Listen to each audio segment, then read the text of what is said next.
Hello दोस्तों, welcome to my YouTube channel explosive English with Rakesh sir. दोस्तों आइए, आज मैं आपके लिए लेकर आया हूँ एक नया टॉपिक। बहुत ही नया और इंटरेस्टिंग और इम्पॉर्टेंट टॉपिक है जिसका नाम है हमारा फोनेटिक्स, या फिर यूँ कहें प्रोनाउंसिएशन, उच्चारण। ठीक है ना। अब ये फोनेटिक्स क्या है दोस्तों, इसके बारे में समझेंगे। व्हाट इज फोनेटिक्स, और सबसे पहले तो ये जान लें कि इसका इंपॉर्टेंस क्या है। What is the importance of phonetics या प्रोनाउंसिएशन। तो इसका इंपॉर्टेंस ये है दोस्तों कि यदि आप कितना भी अच्छा ग्रामर की नॉलेज रखते हो, ग्रामर में पूरे एक्सपर्ट हो आप, उससे कोई मतलब नहीं है। मतलब ये है कि आप कितना भी अच्छा इंग्लिश ग्रामर जान रहे हो, लिखने पढ़ने सब, लिखने भी जानते हैं पढ़ भी लेते हैं, बट जो उच्चारण है, प्रोनाउंसिएशन है, वो अगर आप शुद्ध नहीं कर पा रहे, करेक्ट प्रोनाउंसिएशन नहीं कर पा रहे, एक्यूरेट नहीं कर पा रहे सही सही, तो आप समझें कि आपका वहीं पे मार्क्स कट जाता है, आपकी पॉइंट कट जाती है दोस्तों। ठीक है ना। तो इसलिए हम लोग उसी शुद्ध, आप पढ़े होंगे कि ग्रामर क्या होता है। तो ग्रामर हमें शुद्ध लिखना, शुद्ध पढ़ना, शुद्ध लिखना पढ़ना बोलना सब कुछ सिखाता है। तो उसी में ग्रामर का ही तो एक पार्ट फोनेटिक्स है जो ये भी सिखाता है। फोनेटिक्स ही सिखाता है कैसे शुद्ध पढ़ा जाता है, पढ़ने की कला यही सिखाता है फोनेटिक्स। ठीक है ना। यानी कौन से लेटर, कौन सा वर्ड कब कैसे पढ़ा जाएगा, इसके बारे में जिस टॉपिक में, जिस पॉइंट में हम लोग पढ़ते हैं, जिसके अंडर में, उस पॉइंट को, उस टॉपिक को हम लोग फोनेटिक्स बोलते हैं या प्रोनाउंसिएशन बोलते हैं। क्लियर है। ये तो हमारी बोलचाल में हो गया। आइए मैं उससे लिख कर दिखाऊं आपको कि व्हाट इज फोनेटिक्स। क्वेश्चन हमारा होगा दोस्तों क्या, व्हाट इज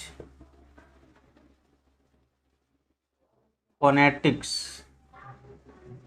ठीक, यानी फोनेटिक्स है क्या या क्या होता है। तो फोनेटिक्स क्या होता है दोस्तों, उससे हम लोग डेफिनेशन के माध्यम से देख लेते हैं। तो इसको हम सिंपल लैंग्वेज में बोले, अपनी लैंग्वेज में, तो इसको बोल सकते हैं क्या कि phonetics is an art of accurate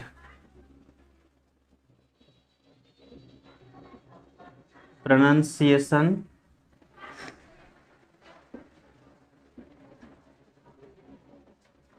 of word। ठीक है ना, ऑफ वर्ड। यानी क्या होता है, तो फोनेटिक्स क्या है दोस्तों, देख लेते हैं कि phonetics is an art of accurate pronunciation of word. Phonetics जो है सो कोई भी वर्ड को सही पढ़ने की कला है, सही पढ़ने का कला है, जिसमें हम लोग शुद्ध पढ़ना सीख जाते हैं। जिस पॉइंट को पढ़कर, जिस टॉपिक को पढ़कर, उसी को हम फोनेटिक्स बोलते हैं। क्लियर हुआ। चलिए, ये तो बात समझ में आ गया। अब फोनेटिक्स पढ़ने से पहले दोस्तों ये हम जान लेते हैं, हम लोग फोनेटिक्स को तो पढ़ ही रहे हैं, इसी में आप लोग ये जानिए कि इंग्लिश ग्रामर या फिर इंग्लिश लैंग्वेज में बात करें तो इंग्लिश लैंग्वेज में टोटल नंबर ऑफ लेटर्स कितने होते हैं, टोटल लेटर्स कितने होते हैं दोस्तों। तो आपको पता होगा कि इंग्लिश में टोटल लेटर जो होते हैं वह, टोटल लेटर्स कितने हैं, 26। टोटल कितने लेटर है दोस्तों, 26 टोटल लेटर हुए। अब ये जो 26 लेटर हैं, 26 कौन कौन, तो ए से लेकर जेड तक जो लेटर हैं वही 26 होते हैं। क्लियर है। अब ये 26 जो लेटर है दोस्तों, इसी 26 को दो पार्ट में बांटते हैं। जो ए से लेकर जेड तक का लेटर है, उन लेटर्स को दो ग्रुप में बांटा जाता है। तो पहला ग्रुप उसमें से है क्या, एक होता है वॉवेल और दूसरा होता है कॉन्सोनेंट। वॉवेल में कितने होते हैं, वॉवेल बोले तो हिंदी में स्वर वर्ण, और कॉन्सोनेंट बोले तो व्यंजन वर्ण। ठीक है ना। तो इंग्लिश में वॉवेल होते कितने दोस्तों, आपको पता होगा कि इंग्लिश में वॉवेल की संख्या, कुल संख्या होता है 5। वो 5 कौन कौन है, तो ए, ई, आई, ओ और यू, ये 5 होते हैं। क्लियर है। अब इन 5 को छोड़ दें, इन 5 को छोड़कर बाकी ये टोटल हुए 26। 26 में से 5 तो हो गए वॉवेल, बाकी जो बच गए कितने 26 माइनस 5 यानी 21। जो 21 लेटर बच गए दोस्तों वह 21 लेटर सभी क्या हो गए कॉन्सोनेंट्स हो गए। क्लियर है, यहां तक की बात समझ में आती होगी आपको। लेकिन अभी जो 26 में से 5 हटाए तो 21 बचा। उस 21 में से भी 2 लेटर हैं जिसको अलग कैटेगरी में बांटा गया है। इसमें से 2 लेटर को हम अलग कैटेगरी में बांटेंगे दोस्तों, 2 लेटर, ठीक है ना। 2 लेटर्स हैं और वो 2 लेटर्स कौन कौन हैं, तो वो हैं W और Y। ये दोनों को हम लोग किस नाम से जानते हैं, तो ये जो 2 लेटर है दोस्तों इसको थर्ड ग्रुप कहेंगे सेमी वॉवेल। क्लियर हो गई बात, आ रही समझ में बात आपको। क्या है कि ये जो 2 बच गए W और Y, ये दोनों को हम लोग सेमी वॉवेल के नाम से जानते हैं। तो इस तरह से लेटर को हम लोग कैटेगरी वाइज डिवाइड किए। पहला कैटेगरी वॉवेल जिसमें 5 आते हैं, 5 A E I O U। Second category हमारा कॉन्सोनेंट लेटर हुआ जिसमें 21 आते हैं बस, बट उन 21 में से भी 2 को हम लोग क्या करते हैं, 2 को अलग कैटेगरी में रखते हैं जिसका नाम रखा गया सेमी वॉवेल। क्या नाम रखा गया, सेमी वॉवेल बोलते हैं 2 को। W और Y ऐसे 2 लेटर हैं जिनको सेमी वॉवेल के नाम से हम लोग जानते हैं दोस्तों। क्लियर है। अब ये जो है, अब इसी में क्या है ना कि कोई भी इंग्लिश का लेटर को देखेंगे तो बहुत सारे लेटर ऐसे हैं जिनको अलग अलग जगह पे अलग अलग वर्ड से पढ़ा जाता है, अलग अलग टाइप से ना। जैसे देख लें, अगर मैं बात करूं ए लेटर की बात करें दोस्तों, तो ए लेटर में कभी हम लोग इसी को ए वाला ए बोलते हैं, कभी इसी को अ बोला जाता है, कभी इसी को आ बोला जाता है, कभी इसी को ए बोला जाता है, ठीक है ना। तो इस तरह से ये 4 अलग अलग टाइप से इसको प्रोनाउंसिएशन करते हैं हम लोग। ये चीज़ हम लोग समझेंगे हर एक लेटर को अलग अलग करके फोनेटिक्स में इस टॉपिक के माध्यम से कि किस वर्ड को किस लेटर को कहाँ पे कैसे पढ़ा जाता है।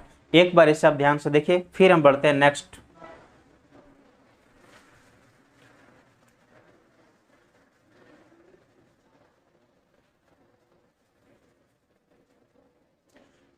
चलिए दोस्तों हम लोग आगे चलते हैं। आज ये तो एक छोटा सा मेरा इंट्रोडक्शन था, फोनेटिक्स क्या होता है कैसे उसको करते हैं। अब हम लोग शुरू करते हैं रूल 1। रूल एक एक करके पढ़ेंगे। रूल नंबर 1 हमारा है आज का। पहला साउंड जो पढ़ने जा रहे हैं दोस्तों वो है हमारा क्या, sound of R, sound of R letter, ठीक है ना। यानी हम जो आज पढ़ेंगे वो आर लेटर के बारे में पढ़ेंगे कि आर लेटर का साउंड कैसे और निकलता है और कब, है ना, कैसा निकलता है और कब निकलता है। कौन सा वर्ड है हमारा आज का लेटर, हमारा कौन सा है, तो लेटर है दोस्तों आर। इसी का साउंड पढ़ने जा रहे हैं, आर साउंड। इसे मैं बॉक्स में बंद कर दे रहा हूं, आर साउंड। यानी कि आर साउंड कब कैसे पढ़ते हैं, कब र पढ़ते हैं पूरा, कब नहीं पढ़ते हैं, इसके बारे में हम लोग समझने वाले हैं, जो कि हमारा आज का रूल नंबर 1 होगा। क्लियर है। अब इसका क्या है दोस्तों कि यदि क्या है ना, इफ वी गेट आर यानी र, ठीक है, आर और आर ई, ठीक है, कहाँ पे, at the last part of any word, किसी भी वर्ड के आखिरी में उसको मिलता है, पाते हैं, ठीक है। इन दिस कंडीशन, उस कंडीशन में, उस परिस्थिति में हम लोग क्या करते हैं, in this condition we don't pronounce R, we don't pronounce R, it means R will be silent, ठीक है ना। आर क्या हो जाएगा, साइलेंट हो जाता है दोस्तों। क्लियर है। चलिए देखते हैं ना, इसका डेफिनेशन लिखते हैं। ऐसे रूल क्या हमारा है कि if we gate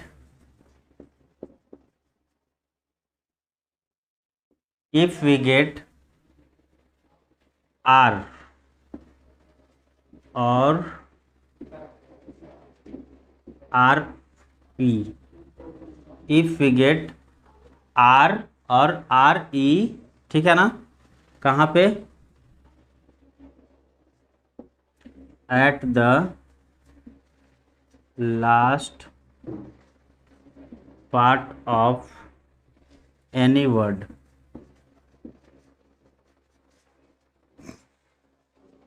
any word, then in this condition,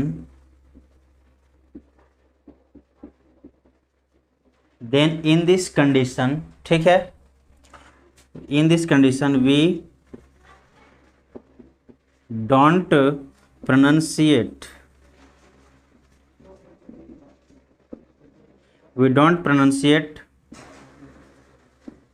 r. It means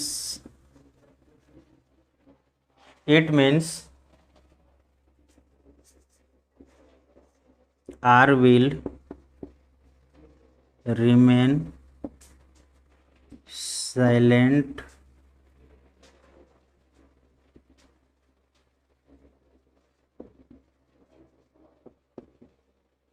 letter.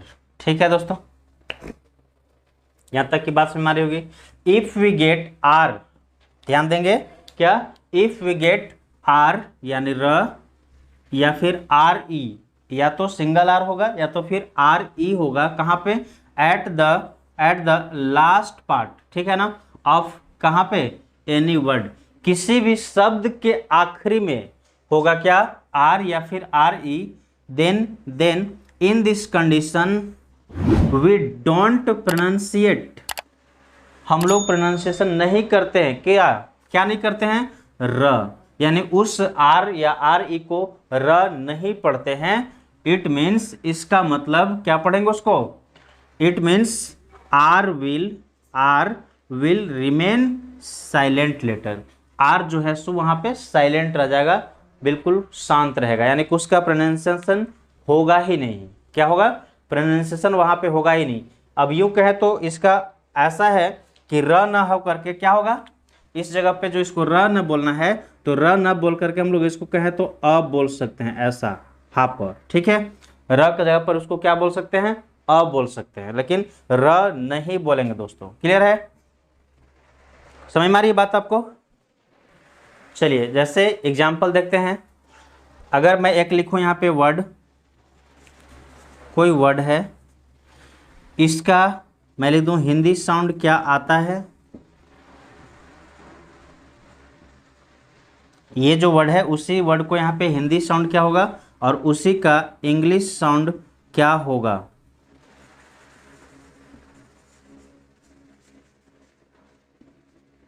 ठीक है, ध्यान से देखेंगे आप, अच्छे से समझेंगे, ताकि फिर लाइफ में कभी भी दोबारा इस तरह की गलती नहीं करें दोस्तों हम लोग। ठीक है ना। चलिए पहला शब्द है हमारा इसमें क्या, तो पहला शब्द बहुत ज़्यादा हम लोग प्रचलित है और बहुत ज़्यादा उससे हम लोग परिचित भी हैं। फर्स्ट वर्ड हमारा है सर, SIR, सर। हम लोग सिंपली क्या बोलते हैं उसको, सर। ठीक है ना, हिंदी साउंड अगर उसको देखें तो हम लोग उसको बोलते हैं सर। हिंदी में उसको क्या पढ़ेंगे दोस्तों, सर। इस चीज को हिंदी में ये वाला सर को सर पढ़ते हैं, बट ये हिंदी में तो बोल दिए, लेकिन ये करेक्ट प्रोनाउंसिएशन नहीं है इंग्लिश के अनुसार। अगर इंग्लिश में इसे बोलना हो तो सर नहीं बोलेंगे, ये गलत हो जाएगा। तो इसका सही क्या होगा, तो इसका सही होगा दोस्तों स अ, ये वाला आ जो मैंने यहाँ पे दिखाया कि र जगह पर क्या हो जाता है अ, तो इसको पढ़ते हैं स। May I come in sir, may I ask a question sir. ठीक है ना, ऐसे स, यानी कि र के जगह पे अ का प्रोनाउंसिएशन होना चाहिए। क्या होना चाहिए, र की जगह पर अ आना चाहिए बाहर, मुंह से बाहर क्या आना चाहिए, अ। मे I come in sir, may I go out sir. ठीक है ना, इस तरह से। चलिए नेक्स्ट एक और वर्ड लेते हैं दोस्तों। चलिए अगला हमारा वर्ड है मदर। हिंदी में बोले तो इसको क्या बोलेंगे, मदर, मदर। लेकिन इसी को अगर इंग्लिश प्रोनाउंसिएशन करें तो क्या होगा, म द। आपको पता है कि र नहीं बोलेगा तो क्या बोलेगा, uh, mother. Says my mother, says my mother, says my mother, mother नहीं, सेज माई मदर, ऐसा नहीं, ऐसा कभी नहीं बोलेंगे, भूल से भी ऐसा नहीं बोलेंगे दोस्तों। क्या बोलेंगे, सेज माई मदर। ठीक है ना, ऐसे ही बोलेंगे हम लोग फादर,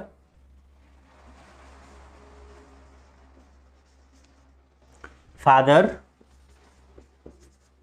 हिंदी में क्या होगा, फादर। लेकिन उसे शुद्ध प्रोनाउंसिएशन करें इंग्लिश में तो होगा फादर, फादर। ठीक है, ऐसा ही हो गया ब्रदर सिस्टर। ठीक है, ब्रदर सिस्टर।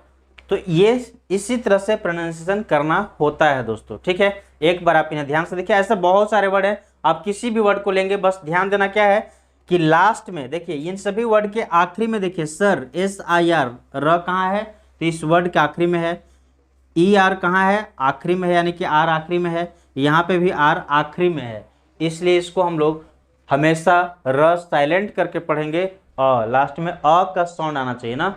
चलिए आप इसे एक बार ध्यान से देखिए, फिर बढ़ते हैं कुछ नए और एग्जांपल्स की ओर।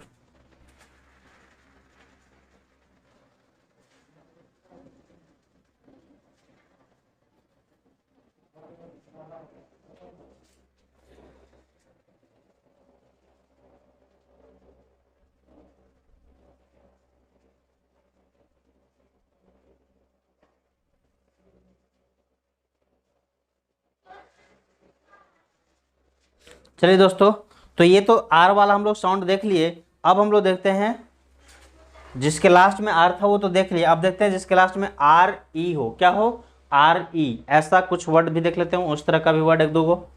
ठीक है ना।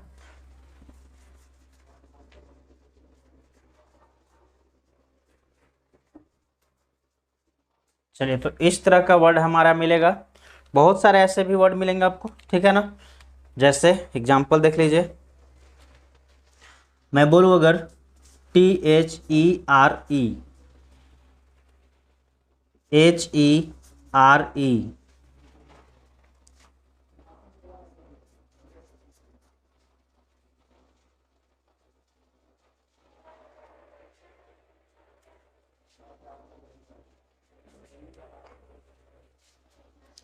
WERE।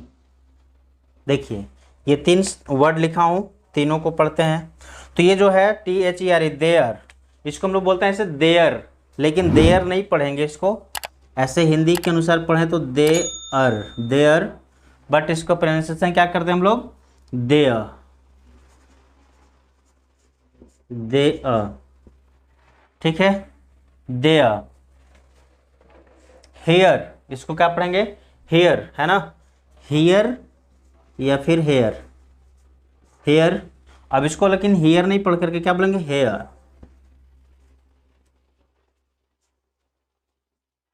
हेयर। ठीक है, हेयर। ये वर है तो इसको क्या पढ़ते हैं, वेयर, हम लोग ऐसे ही पढ़ते हैं, वेयर। बहुत सारे लोग वेयर ही पढ़ते हैं, they were going, they were going, but गलत है, वेयर नहीं पढ़ के इसको क्या पढ़ते हैं, दे व, दे व, ऐसे। ठीक है ना।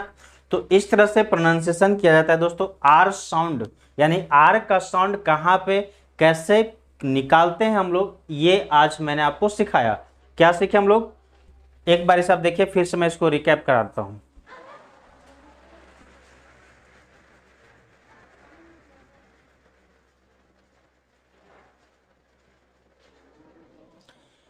चलिए दोस्तों, तो आज के इस रूल में, रूल नंबर 1 में हम लोगों ने क्या सीखा, पहले देखते हैं कि हम लोग ये सीखे कि किसी भी वर्ड के इफ वी गेट आर और RE eight the last part of any word, किसी भी शब्द के आखिरी में, अंत में या तो मिले आर या फिर क्या मिल जाए, RE, आर या फिर RE मिलना चाहिए। तो वैसी परिस्थिति में हम आर को साइलेंट कर देते हैं, यानी र साइलेंट हो जाएगा, र नहीं पढ़ेंगे, उसके जगह पे क्या पढ़ते हैं, हाफ ऊपर, अ के ऊपर लगा हुआ रहेगा चंद्र ना। It means R will remain silent letter. इसका मतलब क्या हुआ, अ के ऊपर है भाई, मतलब कि आर साइलेंट हो जा रहा है, आर का कोई उच्चारण नहीं, आर के जगह पे रिप्लेस अ कर रहे हैं हम लोग। क्लियर है। जैसे एग्जाम्पल भी देखिए अभी, sir, may I come in sir, may I go out sir, may I ask a question sir, है ना, ऐसा sir. He is my father, she is my mother, ऐसे बोल सकते हैं। आगे देखिए, we are going there, we are going there, they are coming here, they are coming here. ठीक है, they were going to market, they were going to market, व, they व, देख रहे हैं, व, दे वर गोइंग टू नहीं, या फिर दे वेयर गोइंग टू नहीं बोलते हैं, ये गलत है, they were going to market. इस तरह से ये हमारा फोनेटिक्स था, रूल नंबर 1। आज इस वीडियो को मैं यहीं पर स्टॉप करता हूँ दोस्तों। फिर मिलते हैं रूल नंबर 2 के साथ, यानी नए रूल के साथ, नए नेक्स्ट पार्ट में, नए वीडियो में। तब तक के लिए bye bye, thank you, take care.